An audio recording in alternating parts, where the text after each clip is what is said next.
হযরত সৈয়দ আলী ইবনে আবি তালিব রাদিয়াল্লাহু তাআলা এই হাদিস বর্ণনা করছেন আন আলী قال ইন্নাহু লা আহাদুন নবিয়্যিল উম্মি সাল্লাল্লাহু আলাইহি ওয়াসাল্লাম ইলাইয়া আমার রাসূল আমি আলীর সঙ্গে ওয়াদা নিয়েছেন আমি আলীর সঙ্গে ওয়াদা করেছেন কি ওয়াদা আল্লাহ ইউহিব্বানি ইল্লা মুমিনুন ওয়ালা ইয়াবগাদানি ইল্লা মুনাফিকুন আলী জেনে রাখো মুমিন ছাড়া অন্য কেউ তুমি আলীর সঙ্গে প্রেম রাখতে পারবে না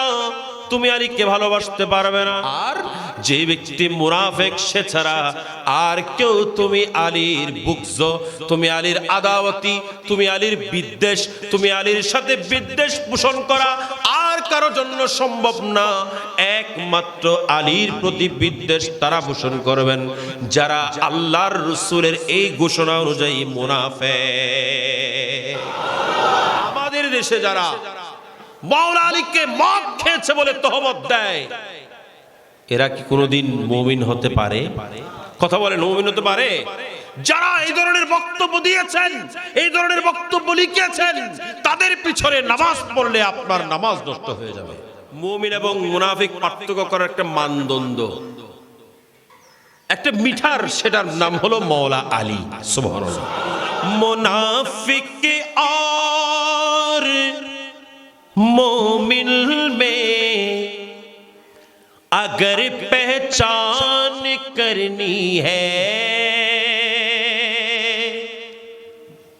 मुनाफिक और मोमिन में अगर पहचान करनी है लगाओ मिल के सब नारा अली मौला अली मौला अली मौला अली मौला